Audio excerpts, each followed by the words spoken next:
আমরা আজকের আমাদের সেই টিএসআই এবং টিএসআই তো তোমাদের মনে হয় একটা নতুন খবর হয়তো আসতে পারে, তোমাদের নাকি সহকারী সার্জেন্ট এবং সার্জেন্ট বানাবে মনে হয়, এমন কিছু একটা আছে। কোনো সমস্যা নেই, যা বানায় বানায়, র্যাঙ্ক হলে হলো নাকি? জি কি স্যার। হাফেজ? জি স্যার। শোনো, পদোন্নতি যেটাই হোক, আমি একটা কথা বলি। আমাকে ওই ওই সময় একজন ইন্সপেক্টর ছিল, আরআই শাহ আলম। তো 93-তে ভদ্রলোক বললো যে তোমাকে আমি নায়ক বানাই দিই। তো ওই সময় নায়ক হলে আমি মানে এডিশনাল এসপি হয়ে যেতাম, মানে এমন একটা পর্যায়ে ছিল। আমি যেদিন ইন্সপেক্টর হই তখন সে সাব ইন্সপেক্টর, এবার সে এডিশনাল এসপি হবে ডিপার্টমেন্ট, মানে আর্ম ব্রাঞ্চের।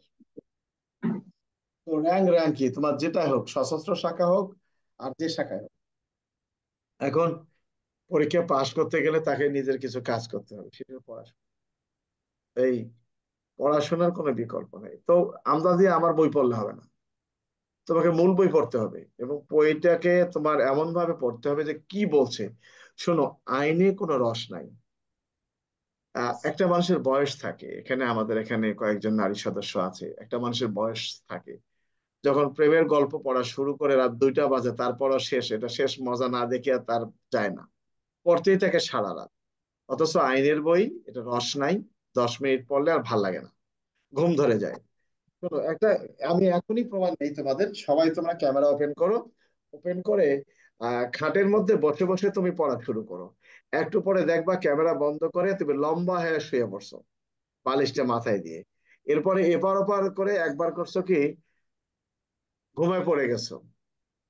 এই যে একটা প্রবাদ বাক্য আছে যে বাঙালি বসতে চাইলে শুইতে চায়, বসতে মানে বসতে পারলে শুইতে চায়, একটা কথা আছে না, এটাই হলো বিষয়। তো পড়ালেখার ক্ষেত্রেও তাই। তো তুমি যদি পড়াশোনাটা করো মনোযোগ সহকারে, শোনো, মানুষ সারাদিন, মানুষের মধ্যে অনেক ভেজাল থাকে।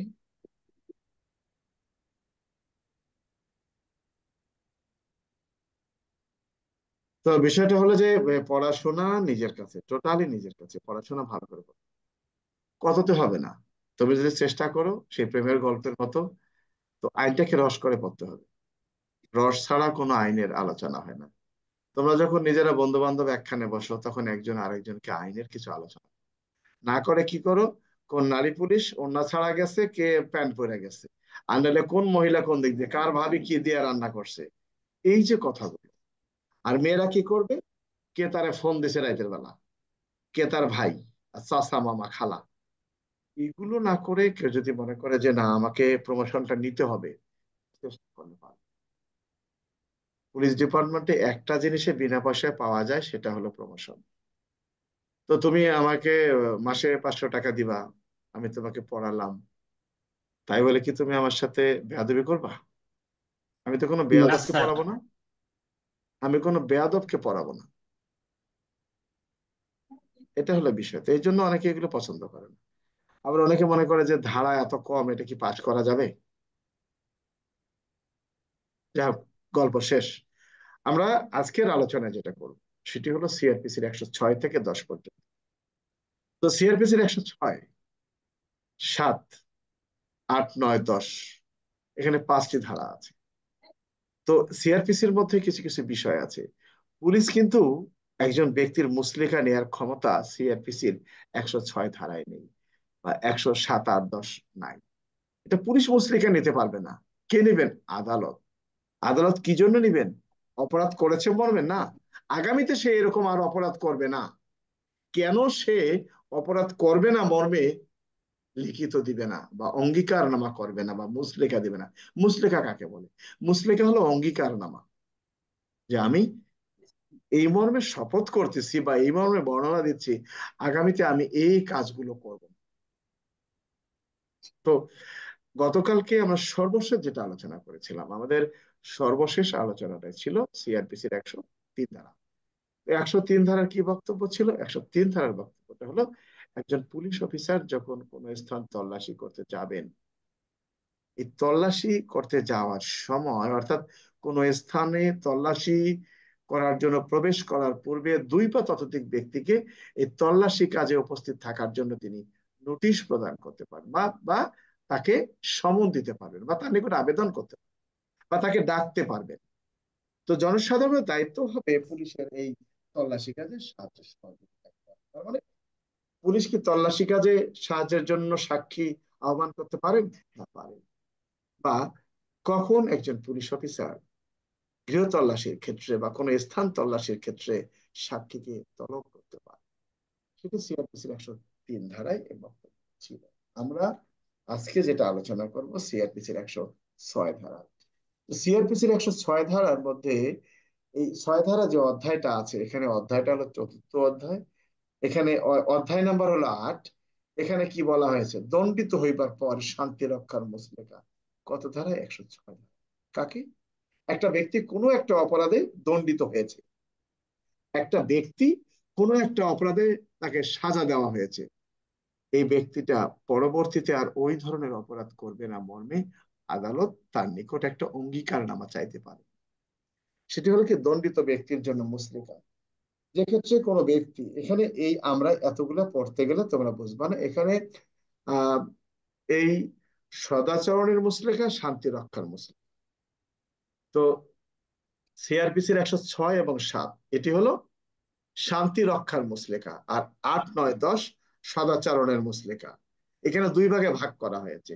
যদি কখনো প্রশ্ন আসে যে আহ সদাচরণের শান্তি রক্ষার মুসলেকা বলতে কি বোঝে, বা পার্থক্য লিখন সদাচরণের মুসলেখা এবং শান্তি রক্ষার মুসলেখা, তাহলে সদাচরণের মুসলেখাটা হবে 8, 9, 10, আর শান্তি রক্ষের মুসলেখা হবে 6 এবং 7। সিআরপিসি 106 এবং 7, 108, 9, 10। আমার কথা কি বুঝতে পারছো না বোঝা নাই? বুঝছি স্যার। জি স্যার, বুঝতে পারছি স্যার। তো 106 ধারায় বলা আছে যে যে ব্যক্তি পূর্বে দণ্ডিত হয়েছিল, এই দণ্ডিত ব্যক্তি কর্তৃক আগামীতে সে আর এরকম কাজ করবে না, এই জন্য সে একটা মুসলেখা দিয়ে যাবে। 106। আর 107-এ হলো শান্তি রক্ষার মুসলেখা। কি জন্য? যখন কোনো ম্যাজিস্ট্রেটকে জানানো হয় যে কোনো ব্যক্তি শান্তি ভঙ্গ করতেছে, তার জন্য এলাকার জনসাধারণের শান্তি বিঘ্নিত হচ্ছে, সেক্ষেত্রে বা সর্বসাধারণের প্রশান্তি বিনষ্ট হচ্ছে, সেক্ষেত্রে কেন সে এইগুলা কাজ করবে, এর সে ব্যাখ্যা বা মুসলিকা দিবে যে না, আগামীতে আমার দ্বারা কোন লোকের আরাম নষ্ট হবে না। সত্যি মানে ভালো কথায় যেটা, আমি এমন কোনো কাজ করব না যার দ্বারা কোনো লোকের আরাম নষ্ট হবে, ব্যারাম হয়ে যাবে। 107 আর 108-এ যে কথাটি আছে, 108-এর বক্তব্যটা হলো সেখানে যে 108-এ বলেছে রাষ্ট্রদ্রোহিতা বিষয়, অর্থাৎ সরকারের বিরুদ্ধে বা রাষ্ট্রের বিরুদ্ধে যে প্রচার প্রচারণা করে বেড়াচ্ছেন সেই ব্যক্তিটা কেন মুসলেখা দিবেন না যে আগামীতে আমি আর এগুলো কাজ করবো না। শান্তি রক্ষার মুসলেখা 106 এবং 7, আর 108 থেকে 10 পর্যন্ত সদাচরণের মুসলেখা। তার মানে আমি এগুলো আর কাজ কাম করবো না, আমি সদা মানে সোজা ভাবে চলবো, কারো কোনো ক্ষতির কোনো কাজ কাম করবো না। আর 109 বলছে ভবঘুরে সন্দেহভাজন ব্যক্তি যার জীবিকা নির্বাহের কোনো পথ নাই, অর্থাৎ সিআরপিসির 55 ধারার কথা এখানে বলা হয়েছে যে অফিসার ইনচার্জ বিনা পরোয়ানায় গ্রেপ্তার করতে পারেন বা কাউকে দিয়ে গ্রেপ্তার করাতেও পারেন। ভবঘুরে সন্দেহভাজন অর্থাৎ এই কি কাজ করে কেউ জানে না। আর হলো 110 যে চোরাই মাল অভ্যাসগত ভাবে চোরাই মাল কেনা বেচা করে, ডাকাতের দলে থাকে, চোরের দলে থাকে, এই যে সকল ব্যক্তি, সে কেন ডাকাতের দলে থাকবে, কেন তাকে মুসলেখা সম্পাদনে বাধ্য করা যাবে না যে আমি আর ডাকাতের দলে থাকবো? অর্থাৎ সদাচরণের মুসলেখা, শান্তি রক্ষার মুসলেখা, এটা যদি আসে সংক্ষেপে যদি রাখো যে আহ সরাসরি যদি বলা হয় যে আহ অভ্যাসগতভাবে চোর বা অভ্যাসগতভাবে যারা চোরাই মাল কেনা বেচা করে, এই ধরনের ব্যক্তির সদাচরণের মুসলেখা নেওয়ার পদ্ধতি আলোচনা করুন, তাহলে বুঝতে হবে 110-এর প্রশ্ন। আর যদি বলা হয় যার জীবিকা নির্বাহের কোনো পথ নেই, এই ধরনের ব্যক্তির কাছ থেকে কি মুসলেখা আদালত নিতে পারেন, তাহলে বুঝতে হবে 109 ধারার প্রশ্ন। রাষ্ট্রদ্রোহিত অপরাধের সাথে জড়িত আছে, তাহলে 108 ধারার প্রশ্ন। শান্তি ভঙ্গ করতেছে, মানুষের আরাম নষ্ট ব্যারাম বানায় দিচ্ছে, 107। দণ্ডিত ব্যক্তি 106। তার মানে যেটা চাবে সেটা দিতে হবে। আর যদি প্রশ্ন আছে যে কখন কি কারণে একজন ব্যক্তির কাছ থেকে আদালত শান্তি রক্ষার মুসলেখা নিতে পারেন, তাহলে 106 এবং 7। আর যদি বলে সদাচরণের মুসলেখা নিতে পারেন, তাহলে 108 থেকে 110। আমার কথা কি বুঝতে পারছো না, বোঝো নাই? বুঝতে পারছি স্যার। স্যার। এখন ওই চাইছে হলো শান্তি রক্ষার মুসলিকা। এখন তুমি যদি 8, 9, 10 দাও তাহলে কিন্তু ভুল হবে। 8, 9, 10 কিন্তু শান্তি রক্ষার মুসলিকা না। 106, 7। চাইছে হলো সদাচরণের মুসলিকা। 8, 9, 10 সেখানে 106, 7 দিলে হবে না। তার মানে এই প্রশ্নের উত্তরটা লেখার আগে একটু ঠান্ডা মাথায় দেখবা যে আসলে আমি যে উত্তরটা লিখতেছি সঠিক আছে কিনা। কে দীপ্তি রানী রাষ্ট্রদ্রোহিত অপরাধের সাথে জড়িত আছে বা প্রচার প্রচারণা করে এরকম ব্যক্তিদের কাছ থেকে আদালত কোন ধারা অনুযায়ী মুচলেকা নিতে পারেন? 108 স্যার। তুমি কি দীপ্তি তোমার নাম? স্যার বুঝতে না স্যার। বুঝছে। শোনো, একটা গল্প বলি, বুঝছো? তো আমরা মোটামুটি এই বিষয়টা বুঝলাম যে এখানে দুটো ভাগ করা হয়েছে, একটা হলো শান্তি রক্ষার মুচলেকা, একটা সদাচরণের মুচলেকা। আমরা যদি ভাগ ভাগ করে দেয় যে ধারার কথা বলবে, আমরা সম্পূর্ণ লেখার প্রয়োজন নেই, কে কি লেখলো দরকার নেই, তো তুমি মূল কথাটা লিখবা, এটাই তুমি নাম্বার পাবা। ধারা দিয়ে শুরু করবা। আমার কথা কি বুঝতে পারছো তোমরা? জি স্যার। ধারা দিয়ে শুরু করবা, তাহলে অবশ্যই তুমি ভালো রেজাল্ট করতে পারবা। আমার বিশ্বাস, আমি তোমাদের সাথে এতদিন যেহেতু আছি, 2 মাস 3 মাস যারা পড়ছে তারাও ভালো রেজাল্ট করবে। এই যে রাকিব, রাকিব ভালো result। আমি রিয়াজের বিষয়ে জানি না ওখানে কতটুকু, আর বিশেষ করে দীপ্তি তো আসলে সদ্য আসলো, দীপ্তি আরো পড়াশোনা ভালো করতে হবে। তারপরে আমরা আশাবাদী হয়তো তুমি ভালো করতে পারবে, বলা যায় না। অনেক সময় দেখা যায় তুমি যেটা পড়ে গেছো ওটাই তোমার কমন আসছে। হুম, এটা হলো বিষয়। যাই হোক, তো আমাদের মানে পড়ার ধরনটা পরিবর্তন। সিআরপিসির 106 থেকে 110 পর্যন্ত কারো কিছু বলার আছে? এখানে পিআরবি খুঁজে লাভ নাই, ঠিক আছে? স্যার, হ্যাঁ, ক। যদি শুধু প্রশ্ন আসে যে সদাচরণের মুসলেখা লেখো তখন? 108 থেকে 10 পর্যন্ত লিখতে হবে যে সিআরপিসির 108 থেকে 10 পর্যন্ত সদাচরণের মুসলেকার সম্পর্কে আলোচনা করা হয়েছে। সিআরপিসির 108 আছে, 109 আছে, 110 আছে। ক্লিয়ার? জি স্যার। আমরা চলে আসি সিআরপিসির 127 ধারা, যেটা আমাদের গুরুত্বপূর্ণ। পুলিশ কি বেআইনি জনতা ছত্রভঙ্গ করতে পারে, বা বেআইনি জনতায় অবস্থানরত ব্যক্তিদের করণীয় কি, বা বেআইনি জনতায় অবস্থানরত ব্যক্তিদের দায়িত্ব এবং কর্তব্য আলোচনা করব। তাহলে বুঝতে হবে সিআরপিসির 127 ধারার প্রশ্ন। সিআরপিসির 187 কি বলা আছে? বলা আছে থানার ভারপ্রাপ্ত কর্মকর্তা বা ম্যাজিস্ট্রেট বেআইনি জনতা ছত্রভঙ্গ হইবার আদেশ দিতে পারে। থানার ভারপ্রাপ্ত কর্মকর্তা কিংবা ম্যাজিস্ট্রেট।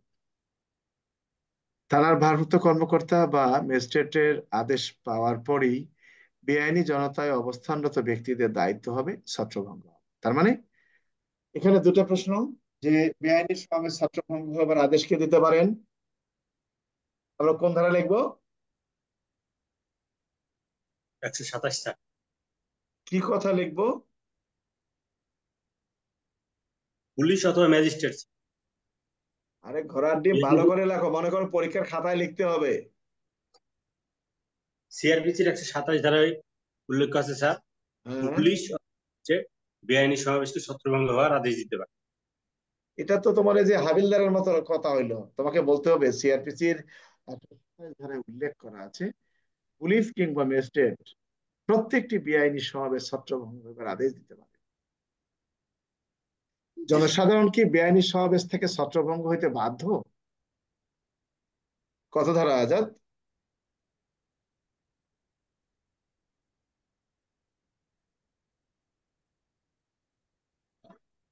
স্যার। আচ্ছা, তার মানে জনসাধারণ বেআইনি সমাবেশ থেকে ছত্রভঙ্গ হইতে বাধ্য, অর্থাৎ আচ্ছা, বেআইনি সমাবেশে অবস্থানরত ব্যক্তিদের দায় দায়িত্ব কি? জাফর ইকবাল।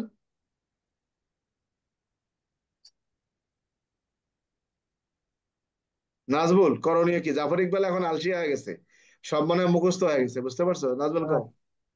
সিআরপিতে 107 ধারা উল্লেখ করা আছে, পুলিশ একজন পুলিশ অফিসার কিংবা ম্যাজিস্ট্রেট বেআইনি সমাবেশ ছত্রভঙ্গ আদেশ প্রদান করতে পারেন। উক্ত সমাবেশের আমি তোমার ওই কথাটা বলি, তোমার কথা উচিত ছিল যে সিআরপিসির স্যার 127 ধারায় উল্লেখ করা আছে বেআইনি সমাবেশে অবস্থানরত ব্যক্তিদের দায়িত্ব হবে ছত্রভঙ্গ হইবার আদেশ পাওয়া মাত্রই স্থান ত্যাগ করা। আমার কথা কি বুঝছো না বোঝো নাই? বুঝতে পেরেছি স্যার।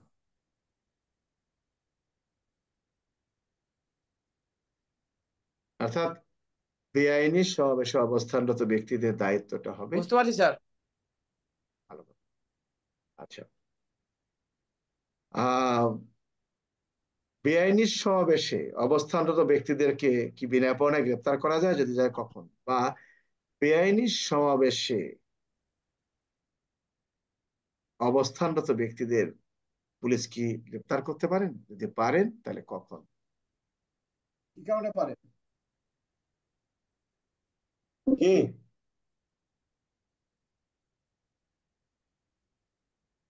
কি বলো, উত্তর দাও। সিআরপিসি 128 ধারা স্যার, করে স্যার। এ বাবা রে, তোরে তেরা বাঘে কথা বলিস না তো। তুমি উত্তর টাকা দিতে গেলে উত্তরটা দিবা ভালো করে, যে সিআরপিসির 128 ধারায় উল্লেখ করা আছে। এই ফাইজলামো কথাবার্তা বলো কি জন্য? স্যার আসসালামু আলাইকুম স্যার।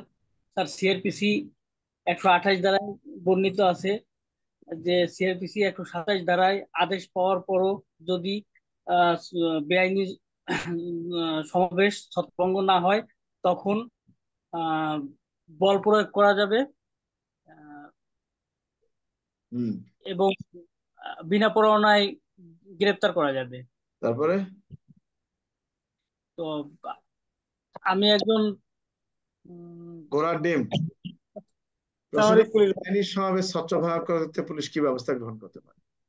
পুলিশ বেসামরিক পুরুষ ব্যক্তি সাহায্য নিতে পারেন, শক্তি প্রয়োগ করতে পারেন, বিনা পরোয়ানায় গ্রেপ্তার করতে পারেন।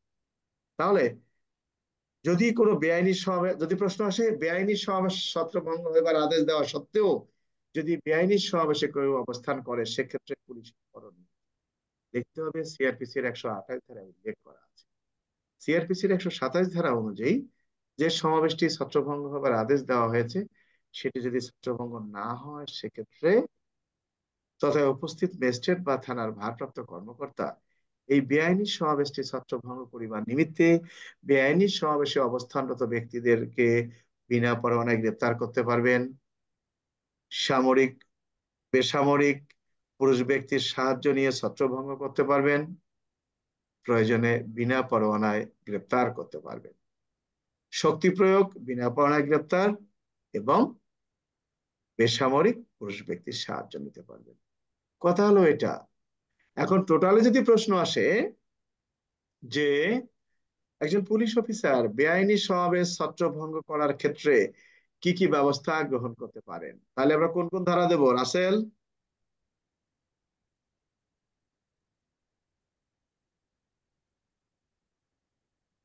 স্যার হ্যাঁ, কোন ধারা দেব আমরা?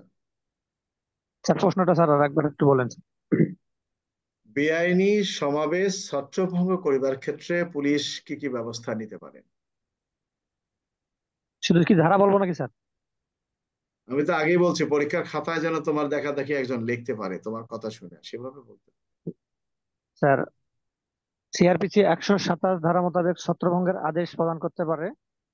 ছত্রভঙ্গের ক্ষেত্রে 127 ধারা মোতাবেক ছত্রভঙ্গের আদেশ দেওয়ার পর জনসাধারণের উচিত হবে ছত্রভঙ্গ হওয়া বেআইনি সমাবেশের সদস্যদের। যদি তারপরও ছত্রভঙ্গ না হয়, সিআরপিসির 128 ধারা মোতাবেক বেসামরিক ব্যক্তির সাহায্য নিয়ে আহ, বল প্রয়োগ করে এবং বিনা পরোয়ানায় গ্রেপ্তার করে ছত্রভঙ্গ করতে পারবে।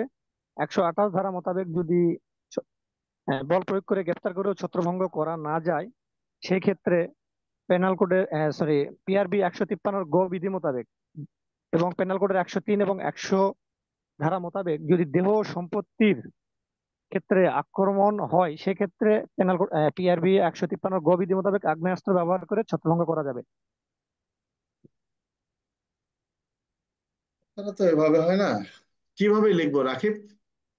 বেআইনি সমাবেশ ছত্রভঙ্গ করিবার ক্ষেত্রে পুলিশের করণীয় কি, বা পুলিশ কি কি ব্যবস্থা গ্রহণ করতে পারে, বলো। বেআইনি সমাবেশ ছত্রভঙ্গ করার ক্ষেত্রে হুম। সিআরপিসি 127 দ্বারা উল্লেখ করা আছে যে যদি কোনো স্থানে বেআইনি সমাবেশ অনুষ্ঠিত হয় তাহলে থানা ভারপ্রাপ্ত কর্মকর্তা বা ম্যাজিস্ট্রেট তা ছত্রভঙ্গ হওয়ার আদেশ দিতে পারবেন হ্যাঁ। এবং বেআইনি সমাবেশ ছত্রভঙ্গ তা আমরা আদেশ ম্যাজিস্ট্রেটের কথা আনবো না, আমরা পুলিশের কথা আনবো। উত্তরটা হবে সিআরপিসির 127 ধারায় উল্লেখ করা আছে থানার ভারপ্রাপ্ত কর্মকর্তা বেআইনি সমাবেশ ছত্রভঙ্গ করার আদেশ প্রদান করবে এবং থানার ভারপ্রাপ্ত কর্মকর্তার আদেশ পাওয়া মাত্রই বেআইনি জনতায় অবস্থানরত ব্যক্তিদের দায়িত্ব হবে ছত্রভঙ্গ করা। সিআরপিসির 128 ধারায় উল্লেখ করা আছে সিআরপিসির 127 ধারা অনুসরণ করে ছত্রভঙ্গ হইবার আদেশ দেওয়া সত্ত্বেও যদি কোনো বেআইনি সমাবেশ ছত্রভঙ্গ না হয় তাহলে তথায় উপস্থিত থানার ভারপ্রাপ্ত কর্মকর্তা কি ব্যবস্থা গ্রহণ করতে পারেন? তিনি বেসামরিক পুরুষ ব্যক্তির সাহায্য নিয়ে বেআইনি সমাবেশটি ছত্রভঙ্গ করতে পারবেন, প্রয়োজনীয় শক্তি প্রয়োগ করতে পারবেন, প্রয়োজনে বিনা পরোয়ানায় গ্রেপ্তার করতে পারবেন। সিআরপিসির 127 এবং 128 ধারার বিধান পালন করিবার পরও যদি কোনো বেআইনি সমাবেশ ছত্রভঙ্গ করা সম্ভব না হয় সেক্ষেত্রে থানার ভারপ্রাপ্ত কর্মকর্তা বিআরবির 153 বিধি অনুসরণ করে আগ্নেয়াস্ত্র ব্যবহার করে এই বেআইনি সমাবেশটি ছত্রভঙ্গ করতে পারবেন। বিষয়টা ক্লিয়ার?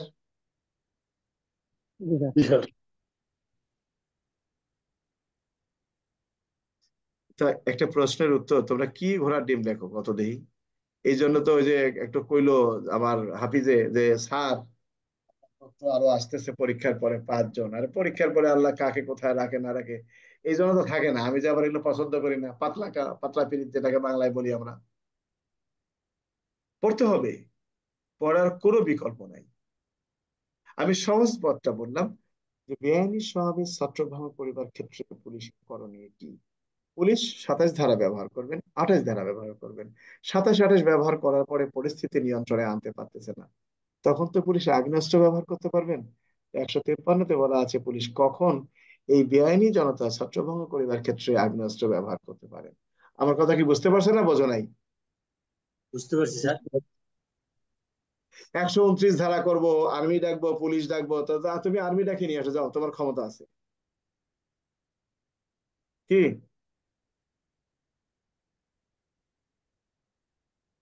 কি আজাদ, আমার কথা কি বুঝতে পারছো? স্যার বুঝতে পারছি স্যার। কি জাফর ইকবাল, স্যার, বুঝছো? আসসালামু আলাইকুম স্যার। জি স্যার, বুঝতে পারছি স্যার। স্যার, নাজবুল, কি কারণে সামরিক শক্তি আহ্বান করা হয়? নাজবুল, কি কারণে সামরিক শক্তি আহ্বান করা হয়?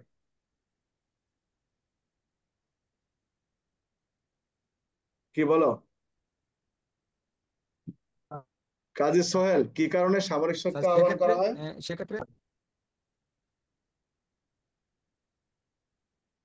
এই জাফর ইকবাল বলো, এ সময় ঘুমিয়ে রয়েছে এগুলা বলো। স্যার, সিআরপিসি 129 ধারা অনুযায়ী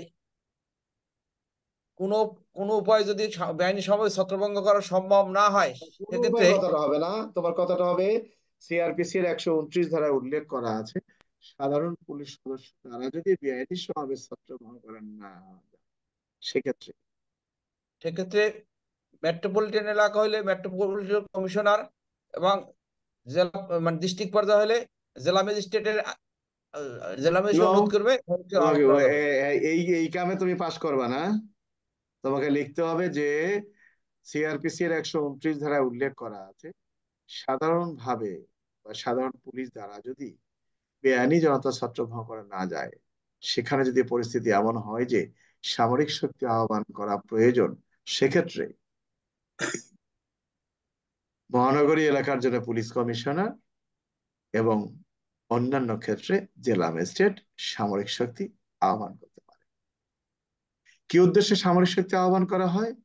এলাকার সাধারণ পুলিশের দ্বারা যদি বেআইনি জনতা ছত্রভঙ্গ করা না যায় সেক্ষেত্রে যদি জননিরাপত্তার বিঘ্নিত হয় তখন এই সামরিক শক্তি আহ্বান করা হয়। আমার কথা কি বুঝছো না বোঝো নাই? বুঝতে পারছি স্যার। কে রিয়াজ, কিছু বোঝো না বোঝো না কোনটা? রিয়াজ,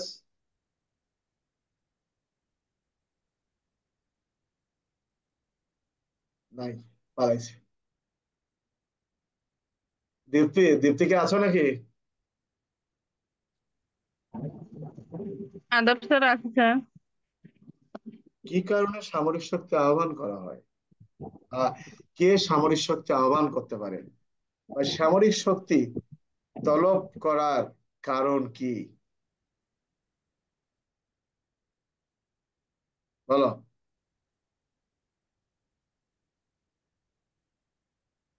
কি কথা বলতে পারো না?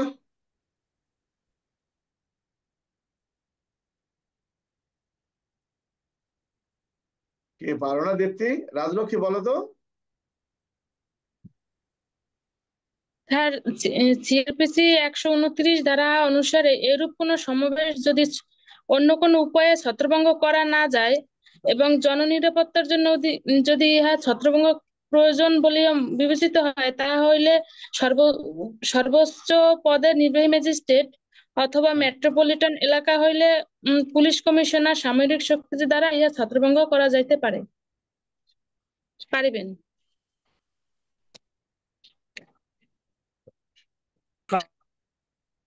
তো ভালো কইছে। কি শরীফুল ভালো বলছে না? স্যার মোটামুটি করেছে স্যার, খারাপ হয় নাই।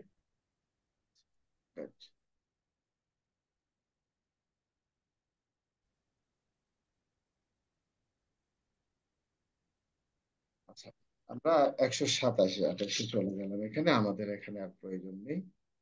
আমরা এখানে যে বিষয়টা 144ও আমাদের প্রয়োজন নেই। এ সমস্ত আমরা পড়ে মাথা নষ্ট করব না। আমরা সর্বশেষ যেটা আলোচনা করব যে, আচ্ছা, যদি প্রশ্ন আসে যে আমলযোগ্য অপরাধ নিবারণ কল্পে পুলিশের করণীয় কি, আমলযোগ্য অপরাধ নিবারণ কল্পে পুলিশের করণীয় কি, বা ধর্তব্য অপরাধ নিবারণ কল্পে পুলিশের করণীয় কি, বা পুলিশের নিবর্তনমূলক ব্যবস্থাগুলো কি কি, পুলিশের নিবর্তনমূলক ব্যবস্থাগুলো কি কি? আমার কথা কি বুঝতে পারছো না, বোঝো নাই? বুঝা বুঝতে যায় পারছি স্যার। তাহলে নিবারণমূলক ব্যবস্থা কি? আমলযোগ্য অপরাধ নিবারণ কল্পে, আমলযোগ্য অপরাধ কি? এই সারা রাত পুলিশেরা ডিউটি করতেছেন রাস্তাঘাটে, যাতে কোনো অপরাধ সংগঠিত না হয় সে লক্ষ্যে, অর্থাৎ আমলযোগ্য অপরাধ সংগঠিত যাতে না হয় সে লক্ষ্যে সারা দেশের পুলিশ ডিউটি করতেছে।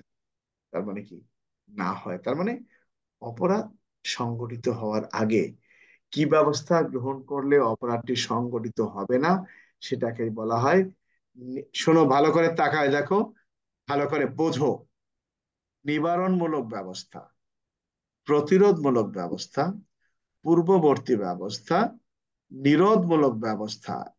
সবগুলোর মানে হলো কোনো ঘটনা ঘটার আগে যে ব্যবস্থা গ্রহণ করলে ঘটনাটি ঘটার কোনো সুযোগ নাই, বা ঘটনাটি ঘটবে না, এটাকেই বলা হয় প্রতিরোধমূলক, নিরোধমূলক, নিবর্তনমূলক, পূর্ববর্তী ব্যবস্থা। যাহাই আমলযোগ্য অপরাধ তাহাই ধর্তব্য অপরাধ। তার মানে পুলিশ অপরাধ যাতে না হয় সেজন্য কি কি ব্যবস্থা নিতে পারে।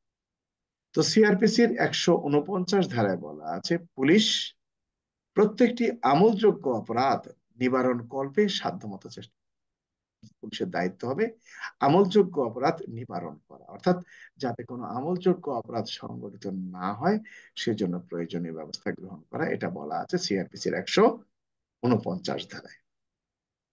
সিআরপিসির 150, যেটা তোমরা কথায় কথায় ঊর্ধ্বতন অফিসারকে জানাবো, 150, 120, এই যে একটা ফাউল টকিং তোমাদের, এটা ভুয়া আলাপ, ঊর্ধ্বতন কর্তৃপক্ষকে অপরাধ সংগঠিত হয়ে গেলে জানানোর কোনো ঘটনা এই ধারা 150 না। 150-এর বক্তব্যটা কি? 149 থেকে 153 অপরাধ সংগঠিত হওয়ার আগে কি ব্যবস্থা আমি নিতে পারি সেখানে বলা হয়েছে। আর প্রশ্ন ছিল অপরাধ ঘটে গেছে 150, 120, এই যে এটা ব্যাপকভাবে প্রচার হয়েছে, সেই হিরো আলমের মতো ভাইরাল, এটা আর আমি সহজা করতে পারলাম না। পাকিস্তান পিরিয়ড থেকে চলতেছে। একেবারে, অথচ নিজেই জানে না ঘটনাটা কি। 150 ধারা, 150 ধারার বক্তব্য, তুমি যখন বাড়িতে যাচ্ছ, তুমি হঠাৎ করে রাস্তায় দেখলা কয়েকটা ছেলে বসে কেন জানি গল্প করতেছে, তোমার কেন জানি সন্দেহ হচ্ছে ছেলেগুলা কোনো ঘটনা ঘটাতে পারে। তুমি হঠাৎ করে থানায় ফোন করে বলো না যে এই একটা মোবাইল টোবাইল দিয়ে দেখেন তো এখানে কি জানি একটা ভেজাল হচ্ছে, কয়েকটা ছেলে কি জানি করে এরা, এরকম আমরা বলি না অনেক সময়? জি স্যার। অথবা নিজে ভাইয়া তোমরা কারা এখানে কি করে যাও, আমরা বলি না? থানায় বলে না এই মোবাইলে এত অমুক জায়গায় জানতো, দেখেন তো কারা এখানে আছে। তুমি গিয়ে দেখলা কন্ট্রোল এখানে ছিল এখন নাই, মানে কি?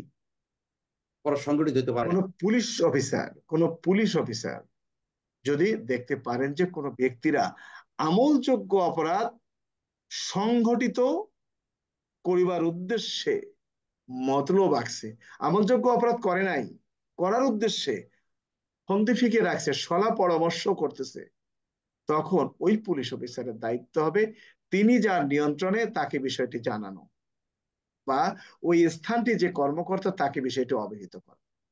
এটা তার দায়িত্ব, যাতে এই লোকগুলো অপরাধ করতে না পারে। সিআরপিসির 151 ধারায় বিনা পরোয়ানায় গ্রেপ্তার করতে পারেন পুলিশ। কোন ক্ষেত্রে? একজন পুলিশ অফিসার, আপনি একজন টিএসআই বা এটিএসআই জানতে পারলেন কোন ব্যক্তিরা আগামীকালকে একটা মারামারি করবে, মারাত্মকভাবে দাঙ্গা করতে পারে, পরিকল্পনা করতেছে, বসে বসে বুদ্ধি করতেছে, আপনি গিয়ে তাদেরকে ধরলেন, এটি আপনাকে ক্ষমতা দেওয়া হয়েছে বিনা পরোয়ানায় গ্রেপ্তারের 151 ধারা। অর্থাৎ কোন পুলিশ অফিসার যদি দেখতে পারেন যে সিআরপিসির 150 ধারা অনুযায়ী যে কথাটা বলা হয়েছে যে কোনো ব্যক্তি কোনো আমলযোগ্য অপরাধ সংগঠিত করিবার উদ্দেশ্যে মতলব রাখছে, ফন্দি ফিকে রাখছে, তাদেরকে যদি কোনোভাবে প্রতিহত করা না যায়, তাহলে একজন পুলিশ অফিসার তাকে সিআরপিসির 151 ধারা অনুযায়ী বিনা পরোয়ানায় গ্রেপ্তার করতে পারবে। আমার কথা কি বুঝতে পারছো? জি স্যার। 152 ধারার মধ্যে কি বলেছে? 152 ধারার মধ্যে বলেছে যে একজন পুলিশ অফিসার যদি জানতে পারেন কোন ব্যক্তি নৌকার কোনো বয়া, দেখবা যে নদীপথে যাওয়ার সময় হারিকেন জ্বালে রাখছে, বাঁশ গাড়ি দিয়ে রাখছে, মানুষের ছবি দিয়ে রাখছে, তার মানে কি এটা চিহ্ন এই লঞ্চটা যেন এই দিকে না আসে, আসলে চড়ে উঠে যেতে পারে বা গভীর সমুদ্রে তলিয়ে যেতে পারে, এই চিহ্নগুলো, এগুলো বয়া বলা হয়। এই সকল চিহ্ন বা সরকারি কোনো সম্পদ, টেলিফোন, টেলিগ্রাফ, যাতে কোনো ব্যক্তি বিনষ্ট না করেন, ক্ষতি সাধিত না করেন, সে লক্ষ্যেও পুলিশ প্রয়োজনীয় ব্যবস্থা গ্রহণ করতে পারবেন, সিআরপিসির 152 ধারায় বলা আছে। আর 153 ধারায় বলা আছে থানার ভারপ্রাপ্ত কর্মকর্তা। তাহলে সিআরপিসির 149-এ বলেছে কোন পুলিশ অফিসার, 150-এ বলেছে কোন পুলিশ অফিসার, 151-তে বলেছে কোন পুলিশ অফিসার, 152-তে বলেছে কোন পুলিশ অফিসার, আর 153 শেষে বলতেছে থানার ভারপ্রাপ্ত কর্মকর্তা। তার মানে এখানে এসে একটু পরিবর্তন হয়ে গেল। তিনি কি করতে পারেন? তিনি যদি জানতে পারেন যে কোনো ব্যক্তিরা ওজনে কম দেওয়ার উদ্দেশ্যে কোনো বাটখারা তৈরি করেছে, যে বাটখারাটা বাজারে গেলে মানুষ ঠকে যাবে, যাতে এই ধরনের বাটখারা বাজারে না যায়, সেজন্য থানার ভারপ্রাপ্ত কর্মকর্তা সেখানে বিনা পরোয়ানায় প্রবেশ করে তল্লাশি করতে পারবেন এবং এই বাটখারাগুলো আটক করতে পারবেন। তার মানে 149 থেকে 153 পুলিশের প্রত্যেকটি কাজ হচ্ছে যাতে অপরাধ কোনোভাবেই সংগঠিত না হয়। আমার কথা কি বুঝতে পারছেন না বোঝো নাই ঘোড়ার ডিমে? বুঝতে পারছি স্যার। এরকম প্রশ্ন আসলে কি উত্তর দিতে পারবে? এখন যদি প্রশ্ন আসে যে আমলযোগ্য অপরাধ নিবারণ কল্পে থানার অফিসার ইনচার্জের সাথে ইন্সপেক্টরের কাজের পার্থক্য আলোচনা করুন, তাহলে কোন ধারা দেব?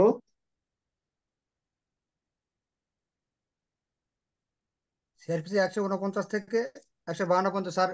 ঘোড়ার ডিম 153 ওসির সাথে 153 ইন্সপেক্টরের কাজের পার্থক্য আমলযোগ্য অপরাধ নিবারণ কল্পে 153, অর্থাৎ ওসি 149 থেকে 153 পর্যন্ত প্রয়োগ করতে পারবেন, কিন্তু ইন্সপেক্টর তিনি 153 ধারা ব্যবহার করতে পারবেন না, প্রয়োগ করার ক্ষমতা তার নাই। তার মানে থানার যিনি অফিসার ইনচার্জের দায়িত্বে থাকবেন তিনি তো 5টা ধারায় ব্যবহার করতে পারবেন। তার মানে পার্থক্য হলো সিআরপিসির 153, অর্থাৎ থানার অফিসার ইনচার্জ এই ওজনে কম দেওয়ার যে পরিমাপ যন্ত্র তৈরি করে প্রস্তুত করে রাখা হয়েছে সেগুলোকে তিনি তল্লাশি করে আটক করতে পারবেন, থানার ইন্সপেক্টর পারবেন।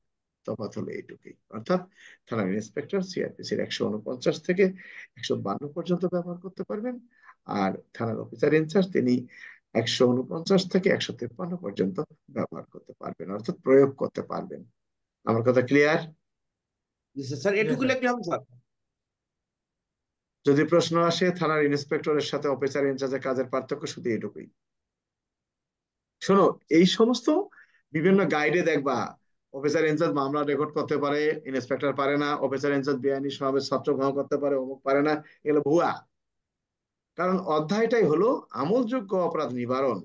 পুরো সিআরপিসি অনুযায়ী একটা অধ্যায় আছে, সেটি আমলযোগ্য অপরাধ যাতে না হয়, কথায় কথায় যেটা আমরা বলি যে বাংলার আকাশ বাতাস রাখিব অপরাধ মুক্ত, এটাই হলো 149 থেকে 153। তার মানে কোনো অবস্থাতেই কোনো অপরাধ পুলিশ সংগঠিত হতে দেবে না। সেজন্য পুলিশ কি কি ব্যবস্থা গ্রহণ করতে পারে তাই বলা আছে সিআরপিসি 149 থেকে 153 পর্যন্ত। এখানে কোনো পিআরবি দেওয়ার প্রয়োজন নাই, অন্য কোনো ধারা দেওয়ার প্রয়োজন নাই।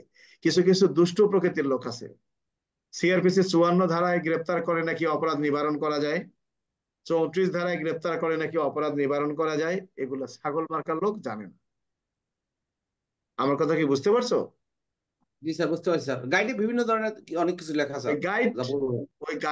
ও গাইড লেখক গাইড লেখাই জানে না। কারণ সিআরপিসির মধ্যে একটা অধ্যায় আছে, যে অধ্যায়টা হলো 13তম অধ্যায়, 149 থেকে 153 পর্যন্ত। এর কাজটা হলো কি কি ব্যবস্থা গ্রহণ করলে বাংলার আকাশে কোনো ঘটনা ঘটিবে না। তার মানে ঘটনা যাতে না ঘটে সেজন্য কি ব্যবস্থা গ্রহণ করলে কোনো অপরাধ সংগঠিত হবে না, এটার জন্যই দিনে রাতে পুলিশ বৃষ্টিতে ডিউটি করতেছে। বিষয়টা বুঝতে পারছো? জি স্যার। আর ওরা 54 ধারায় গ্রেপ্তার করে। 54 ধারায় কি বলা আছে? যাহার নিকট ঘর ভাঙার সরঞ্জাম পাওয়া যাইবে, তিনি যদি তাহার উপযুক্ত প্রমাণ দিতে না পারেন, তার মানে সে অপরাধ করে ফেললো। 54 ধারায় তো বিনা অপরাধে কাউকে গ্রেপ্তার করা যাবে না, আছে যায় নাকি? না স্যার, নিরপরাধ ব্যক্তি গ্রেপ্তার করা যাবে না, সন্দেহ হলে গ্রেপ্তার করা যাবে। আর সন্দেহ মানে কি? সে তো একটা অপরাধ করেছে। অপরাধের পায়তারা চলতেছে, পায়তারা না, অপরাধ করেছে মর্মে সন্দেহ করা হচ্ছে। সন্দেহ হইতেছে, অপরাধ করছে এই মর্মে সন্দেহ অপরাধ হইতেছে। করেছে মর্মে সন্দেহ করা হচ্ছে। জি স্যার। 34 ধারা, অপরাধ না করলে বিনা কারণে গ্রেপ্তার করতে পারে পুলিশ। না, ওটা অপরাধ সংগঠিত হইতে হবে পুলিশ অফিসারের সামনে। এগুলাকে কি বুঝাবো? ওরা বোঝেও না। হ্যাঁ, যাক, তো আমরা আপাতত শেষ করলাম। কারো কিছু বলার থাকলে বলতে পারো, বলো। কারো কিছু বলার আছে? রাজলক্ষ্মী বা নাজমুল, রাসেল, আজাদ, কারো কিছু বলার আছে? আমাদের মোবারক কই? মোবারক খান। স্যার, হ্যাঁ বলো। স্যার এই সিআরপিসি 149-এর সাথে পিআরবি কি 118-র কোনো মিল আছে স্যার? কোনো মিল নাই। 118 বক্তব্য আলাদা, এটা 118-তে বলা আছে পুলিশের দায়িত্ব এবং কর্তব্য, আর এখানে পুলিশকে স্পেসিফিক্যালি ক্ষমতা দেওয়া আছে। এটার সাথে পিআরবি 118 যদি কেউ দেয়, হলেও নাই, লাভও নাই, লসও নাই। বিষয়টা বুঝতে পারছো? জি স্যার। স্যার ঘটনা হচ্ছে কি স্যার, পুলিশের আমাদের ভিতরে একটা, এর সাথে পিআরবির একটা সম্পর্ক আছে, বুঝতে পারছো? হ্যাঁ বলো। স্যার হ্যাঁ, স্যার আমাদের একটা মানে যারা পরীক্ষা দেয় বা পরীক্ষার প্রস্তুতি নেই, প্রত্যেকের ভিতরে একটা ধারণা কি পিএরপি না দিলে মনে হয় মার্ক দেবে না, এই ভয় আতঙ্কে স্যার যখন যে পিএরপি সে দিতে থাকে মূলত তো কিছু কিছু ধারার সাথে পিএরপি আছে, যেমন পিআরবির সম্পৃক্ত 243 নেই। সাথে। আমি বলি, যদি তোমার এজাহার আসে, জি স্যার। এজাহার, তারপরে চার্জশিট, ফাইনাল রিপোর্ট, অপমৃত্যু, এগুলোর সাথে পিআরবি সম্পৃক্ত। জি স্যার। বুঝতে এই পারছো? সমস্ত পিএরপির কথা বলছে, আর আমরা তো পিএরপি দিতেই খেয়ে দাঁড়ালে পিএরপি না দিলে আমাদের ঘুম হারাম হয়ে যায়। এখানে ওই যে ঘটনা হলো, যদি নেগেটিভ মার্ক থাকতো যে বেশি ধারা ফুল ধারা ভুল ধারা দিলে নাম্বার কম পাবে, তাহলে দেখতা যে বেশিরভাগ ছাত্র 0 0 পাইতো, -0 পাইতো। তাহলে স্যার যাচাই বাছাই আবার শুরু হয়ে যেত। আমার প্রয়োজন নাই, যারা আমার কাছে ক্লাস করে তার কাছে আমার একটা অনুরোধ, আমি আইনের পড়ালেখা বেশি জানি না, কিন্তু আইনের যে বইগুলো আছে না, এই বইটা একটু বোঝার চেষ্টা করি। হ্যাঁ বলো সোহেলকা, কি বলবা? স্যার, হ্যাঁ, আমলযোগ্য, আমলের অযোগ্য, আর বিনা পরোয়ানায় গ্রেপ্তার, আর পরোয়ানা সহকারে গ্রেফতার। আমার এই সাইডটা জিনিস একটু রিপিট করলে খুব খুশি হইতাম। আমলযোগ্য, যে অপরাধের ক্ষেত্রে পুলিশ কাউকে বিনা পরোয়ানায় গ্রেপ্তার করতে পারে, এই সকল অপরাধকে বলা হয় আমলযোগ্য অপরাধ। ভালো করে বুঝছো? আমলযোগ্য অপরাধ বলতে ওই সকল অপরাধকে বোঝায় যে সকল অপরাধের ক্ষেত্রে একজন পুলিশ অফিসার কাউকে বিনা পরোয়ানায় গ্রেপ্তার করতে পারেন, যে সকল অপরাধের ক্ষেত্রে পুলিশ ম্যাজিস্ট্রেটের আদেশ ছাড়াই তদন্ত করতে পারে। বিষয়টা ক্লিয়ার? আমলের জি স্যার। অযোগ্য অপরাধ বলতে ওই সকল অপরাধকে বোঝায় যে ক্ষেত্রে পুলিশ কোনো ব্যক্তিকে বিনা পরোয়ানায় গ্রেপ্তার করতে পারেন না, যে সকল অপরাধের ক্ষেত্রে পুলিশ আদালতের অনুমতি ছাড়া তদন্ত করতে পারেন না। বিষয়টা ক্লিয়ার? জি স্যার। কি আর একটা কি বললা? ভুলে গেছো, তাতে কব।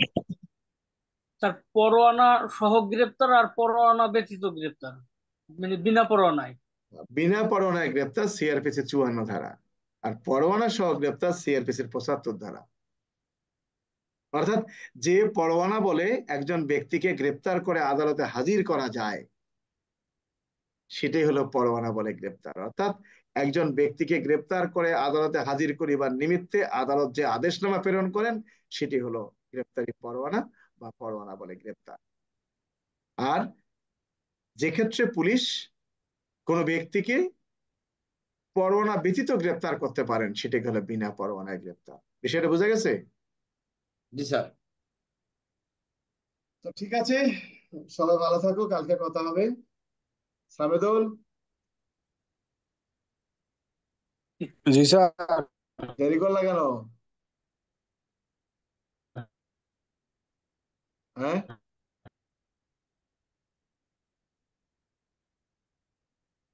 সাবেদুল দেরি হলো কেন? গাড়ি